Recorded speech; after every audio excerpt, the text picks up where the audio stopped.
Hello दोस्तों, आपका स्वागत है आपके अपने चैनल एग्ज़ाम आर्डेंट में। दोस्तों, जैसा कि आपको पता है कि हम रेलवे ग्रुप डी के 2018 में जितने भी एग्ज़ाम हुए थे, लगभग 135 शिफ्ट में एग्ज़ाम हुए थे। तो उनके सारे के सारे जनरल साइंस और जनरल नॉलेज के प्रश्न हम कवर कर रहे हैं। तो यानी कि सामान्य विज्ञान और सामान्य ज्ञान के सारे प्रश्न मैं इस सीरीज़ में आपको करवा रहा हूँ। तो जैसा कि मैंने आपको बताया था कि आपको इससे दो फायदे होंगे। एक तो ये फायदा होगा कि आपको पता चलेगा कि कैसे प्रश्न पूछे गए थे सामान्य विज्ञान और सामान्य ज्ञान के। दूसरा, आपको ये फायदा होगा कि जैसे मैंने बताया था कि जो रेलवे के एग्जाम होते हैं उसमें प्रश्न रिपीट होते हैं। जैसे पीछे जो क्वेश्चन पूछे गए थे वही प्रश्न आने के ज़्यादा चांस होते हैं। तो हो सकता है कि जो मैं प्रश्न करवा रहा हूँ तो वही फिर से रिपीट हो जाए आपके आने वाले एग्जाम में। तो दोस्तों, शुरू करते हैं। उससे पहले अगर अभी तक आपने इस चैनल को सब्सक्राइब नहीं किया तो प्लीज़ सब्सक्राइब कर लें, क्योंकि रेलवे ग्रुप डी से जुड़ी हर एक जानकारी आपको इस चैनल पे मिल जाएगी। तो इस चैनल को ज़रूर सब्सक्राइब कर लें। तो दोस्तों, शुरू करते हैं। तो दोस्तों, जैसा कि आपको पता है कि हम 24 क्वेश्चन ऑलरेडी कर चुके हैं पहले पार्ट में। तो जिन्होंने अभी तक पहला पार्ट नहीं देखा तो प्लीज़ जाके उस पार्ट को भी देखें। तो 25वां प्रश्न कर लेते हैं। तो सबसे पहला प्रश्न है कि Karewa which is a type of soil is found in which Indian state. मतलब कि करेवा जो मिट्टी का एक प्रकार है किस भारतीय राज्य में पाई जाती है। तो आपको बताना है जो करेवा मिट्टी होती है वो किस राज्य में पाई जाती है। तो इसका सही आंसर रहेगा जम्मू एंड कश्मीर। तो जम्मू एंड कश्मीर में पाई जाती है करेवा मिट्टी। तो अगला प्रश्न है कि electric bulbs are usually filled with the chemical inactive gas like. मतलब कि बिजली के बल्ब जो होते हैं आमतौर पर रासायनिक रूप से निष्क्रिय गैस डैश आदि से भरे होते हैं। तो आपको बताना है कि जो इलेक्ट्रिक बल्ब होते हैं, बिजली के बल्ब होते हैं, उसमें कौन सी गैस भरी रहती है इन सभी में से। तो इसका सही आंसर रहेगा नाइट्रोजन। तो इलेक्ट्रिक बल्ब में नाइट्रोजन भरी रहती है, या फिर अगर आपको आ जाएगी आर्गन, तो आपको ये भी याद रखना है कि आर्गन गैस भी जो है इलेक्ट्रिक बल्ब में भरी जाती है। ठीक है, नेक्स्ट क्वेश्चन की तरफ बढ़ते हैं। अगला प्रश्न है कि reaction in which the heat is generated is called. मतलब कि वह अभिक्रिया जिसमें ऊष्मा उत्पन्न होती है डैश कहलाती है। तो आपको बताना है कि ऐसी कौन सी रिएक्शन होती है जिसमें से हीट उत्पन्न होती है, यानी कि ऊष्मा उत्पन्न होती है। तो इसका सही आंसर रहेगा एक्सोथर्मिक रिएक्शंस। ठीक है जी। तो नेक्स्ट क्वेश्चन की तरफ बढ़ते हैं। अगला प्रश्न है कि which is the longest river of Europe. आपको बताना है कि यूरोप की सबसे लंबी नदी कौन सी है। तो इसका सही आंसर रहेगा वोल्गा नदी। तो वोल्गा नदी जो है यूरोप की सबसे लंबी नदी है। ठीक है। तो अगले प्रश्न की तरफ बढ़ते हैं। अगला प्रश्न है कि standard unit for measuring the frequency of sound wave. मतलब कि ध्वनि तरंग की आवृत्ति को मापने की मानक इकाई क्या होती है। तो इसका सही आंसर रहेगा हर्ट्ज। मतलब कि जो साउंड वेव्स की फ्रिक्वेंसी को मापने के लिए यूनिट होती है उसका क्या नाम होता है, हर्ट्ज। ठीक है, ये आपको याद रखना है। अगला प्रश्न है the correct formula of calcium hydroxide. दोस्तों, मैंने आपको पहले भी बताया था पहले पार्ट में कि आपको सारे के सारे जो है केमिकल नेम्स आपको याद होने चाहिए। जैसे मैंने वॉशिंग सोडा का बताया था, बेकिंग सोडा, पीओपी वगैरह, सारे के सारों का आपको केमिकल नेम और केमिकल फॉर्मूला पता होना चाहिए। तो इसका सही आंसर क्या रहेगा, इसका सही आंसर रहेगा CaOH2। मतलब कि कैल्शियम हाइड्रोक्साइड का जो केमिकल फॉर्मूला है वो है CaOH2। अगला प्रश्न है कि who classified elements based on the atomic number. मतलब कि परमाणु क्रमांक के आधार पर तत्वों का वर्गीकरण किसने किया था। तो इसका सही आंसर है मोजले ने। तो परमाणु क्रमांक यानी कि एटॉमिक नंबर के आधार पर तत्वों का वर्गीकरण किसने किया था, वो क्या था, मोजले ने। ये भी आपको याद रखना है। अगले प्रश्न की तरफ बढ़ते हैं। तो अगला प्रश्न है कि in which country is the headquarter of the world bank. ये इंपॉर्टेंट प्रश्न है कि वर्ल्ड बैंक का जो है मुख्यालय, विश्व बैंक का जो मुख्यालय है किस देश में स्थित है। तो आपको इसका आंसर करना है, रहेगा USA में। तो वर्ल्ड बैंक का जो मुख्यालय है यानी कि हेडक्वार्टर है वर्ल्ड बैंक का, वो कहाँ पे है, USA में। तो अगला प्रश्न है कि the point where the entire weight of an object act is known as. तो इसका सही आंसर रहेगा सेंटर ऑफ ग्रेविटी। ठीक है, ये भी आपको याद रखना है। अगले प्रश्न की तरफ बढ़ते हैं। अगला प्रश्न है who among the following is founder of स्वतंत्र पार्टी। मतलब कि निम्नलिखित में से कौन स्वतंत्र पार्टी के संस्थापक थे। इंपॉर्टेंट प्रश्न बनता है आपके एग्जाम के लिए। तो इसका सही आंसर रहेगा C राजगोपालचारी जी। तो ये आपको याद रखना है। अगला प्रश्न है a ray of light passes from water to glass it bends. मतलब कि प्रकाश की एक किरण पानी से कांच तक जाती है तो वो किस तरफ झुकती है। दोस्तों, जैसा कि आपको पता होगा कि जब भी एक किरण या फिर एक रे ऑफ लाइट किसी एक माध्यम से दूसरे माध्यम की तरफ जाती है तो वो सीधा सीधा नहीं जाती, थोड़ा सा झुक जाती है या फिर कह सकते हैं कि थोड़ा सा मुड़ जाती है। तो यहाँ से पूछा गया है कि अगर कोई किरण वाटर से ग्लास की तरफ, मतलब कि पानी से कांच की तरफ जाती है, तो किस तरफ झुकती है? तो इसका सही आंसर रहेगा towards normal and slow down, मतलब कि सामान्य की ओर झुकती है, मतलब जो यहाँ पे सेंटर में नॉर्मल होता है ना, उसकी तरफ झुक जाती है और थोड़ी धीमी हो जाती है। ठीक है, तो ये याद रखना है आपको।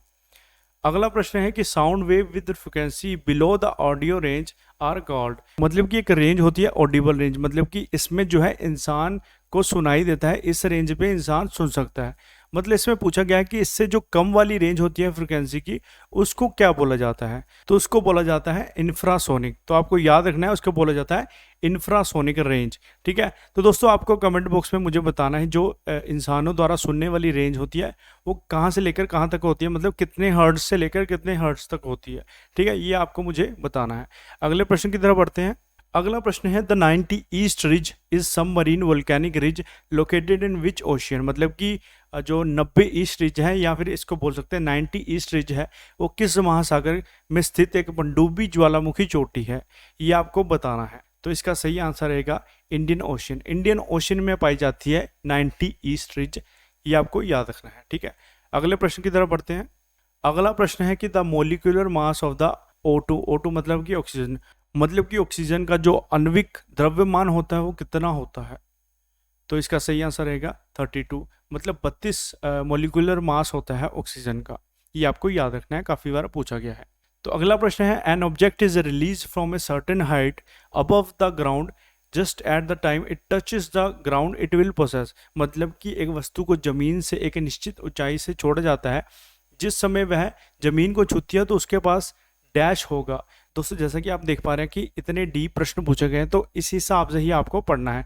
ठीक है, तो यहाँ पे पूछा गया है कि अगर किसी वस्तु को निश्चित ऊंचाई से नीचे फेंका जाए, जिस समय वो जमीन को छूती है तो उसमें क्या होगा, मतलब कौन सी एनर्जी होगी उस टाइम पे? तो उसमें होगी काइनेटिक एनर्जी, ये आपको पता होनी चाहिए। अगले प्रश्न की तरफ बढ़ते हैं। अगला प्रश्न है कि 1 किलो वाट जो होता है किसके बराबर होता है इसमें से? तो इसका सही आंसर रहेगा 36 लाख जूल। ठीक है, ये आपको याद रखना है, 1 किलो वाट जो किसके बराबर होता है? 36 लाख जूल के बराबर होता है। अगला प्रश्न है what is the maximum strength of Lok Sabha, मतलब कि लोकसभा में कुल कितने सदस्य होते हैं, ये आपको बताना है। तो इसका सही आंसर रहेगा 552, मतलब 452 जो कुल सदस्य होते हैं लोकसभा में। तो दोस्तों इसके अलावा आपको मुझे बताना है कि राज्यसभा में कितने मेंबर होते हैं।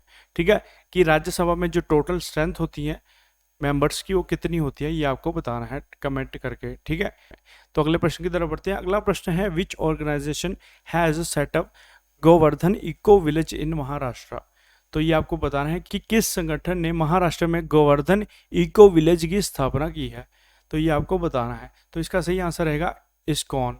इस्कॉन टेम्पल्स के बारे में आपको सभी को पता होगा, तो इन्होंने ही बनाया है महाराष्ट्र में गोवर्धन इको विलेज। ठीक है, अगला प्रश्न है dash is commercial unit of energy, मतलब कि डैश ऊर्जा की वाणिज्यिक इकाई है, तो ये आपको बताना है।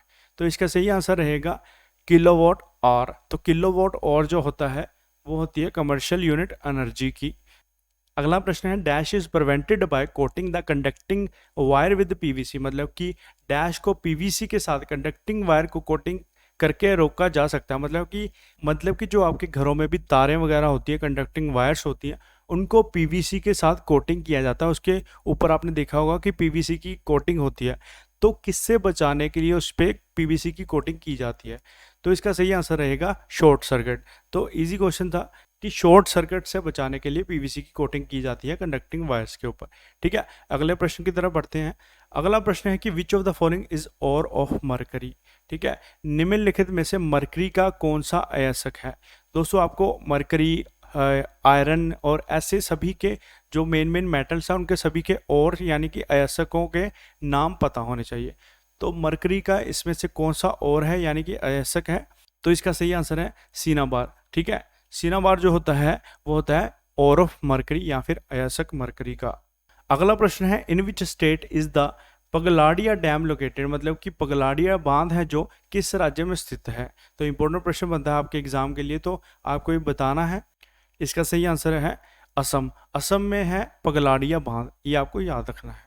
अगला प्रश्न है कि clouds looking white in colour are due to phenomena of dash, मतलब कि सफेद रंग के दिखने वाले बादल डैश की परिघटना के कारण होता है। मतलब सिंपली आपको बताना है कि जो सफेद रंग होता है बादलों का वो किस कारण होता है। तो इसका सही आंसर रहेगा scattering of light. Scattering of light के कारण जो है बादल जो है सफेद रंग के दिखाई देते हैं। अगला प्रश्न है bifocal lenses are used by the people suffering from dash, मतलब कि बायफोकल लेंस डैश से पीड़ित लोगों द्वारा उपयोग किया जाता है। मतलब आपको बताना है कि आंखों की ऐसी कौन सी दिक्कत होती है जिससे जो है अपने चश्मे में बायफोकल लेंस लगाने पड़ते हैं। तो इसका सही आंसर रहेगा मायोपिया एंड हाइपरमेट्रोपिया। जब ये आंखों में दोनों रोग हो जाते हैं, मायोपिया और हाइपरमेट्रोपिया, तो उस टाइम पे जो है बायफोकल लेंसेज का इस्तेमाल करना पड़ता है चश्मे में। ठीक है दोस्तों, अगर आपने लाइट वाला चैप्टर पढ़ा होगा, जैसे मैंने बताया था एनसीईआरटी में पूरा का पूरे मैंने टॉपिक बताए थे एक वीडियो में। अगर अभी तक आपने उस वीडियो को नहीं देखा तो उस वीडियो को जाकर ज़रूर देखें, उसमें सारे के सारे मैंने टॉपिक बताए थे कौन कौन से टॉपिक आपको कर रहे हैं। तो उसी में एक टॉपिक आता है लाइट वाला, उसी में आता है एक आइज़ का सारा कॉन्सेप्ट। उसी में जो है आंख के दोषों के बारे में पढ़ाया गया है, मतलब कि आइज़ डिफेक्ट के बारे में पढ़ाया गया है, तो उसमें से ये प्रश्न लिया गया है। ठीक है, अगला प्रश्न है in which year Goa was captured by Portuguese, मतलब कि किस वर्ष गोवा पर पुर्तगालियों ने कब्जा कर लिया था। तो इसका सही आंसर है 1510 में। 1510 में गोवा पर पुर्तगालियों ने कब्जा कर लिया था। अगला प्रश्न है हाउ इज पावर डिफाइंड, मतलब कि शक्ति को कैसे परिभाषित किया जाता है। सिंपली आपको पावर की जो है डेफिनेशन बतानी है साइंस की टर्म में। तो इसका सही आंसर रहेगा option B, rate of work और rate of transfer of energy, मतलब कि काम की दर या फिर ऊर्जा के स्थानांतर दर, ये इसका सही आंसर रहेगा। अगले प्रश्न की तरफ बढ़ते हैं। अगला प्रश्न है which gas is released when metal reacts with water. तो आपको बताना है कि जब कोई धातु पानी के साथ अभिक्रिया करती है तो कौन सी गैस निकलती है।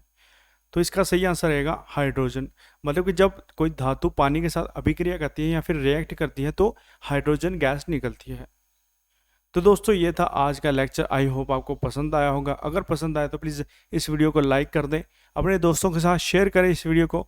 चैनल को सब्सक्राइब नहीं किया तो प्लीज़ चैनल को ज़रूर सब्सक्राइब कर लें। इस सीरीज़ को हम कंटिन्यू करते रहेंगे। अगर आप जो है ज़्यादा से ज़्यादा लाइक करोगे, ज़्यादा से ज़्यादा शेयर करोगे अपने दोस्तों के साथ, तो इस सीरीज़ को पक्का मैं कंटिन्यू करूँगा। इन वीडियोस का मैं पीडीएफ आपको अपने टेलीग्राम चैनल पे प्रोवाइड करा दूंगा, उसका लिंक डिस्क्रिप्शन बॉक्स में मिल जाएगा आपको टेलीग्राम चैनल का। इसके अलावा अगर आपका कोई भी डाउट है तो आप मुझे कमेंट करके पूछ सकते हैं, नीचे कमेंट करके बताएं कि आपका कोई भी डाउट है रेलवे ग्रुप डी से रिलेटेड तो आप मुझे पूछ सकते हैं।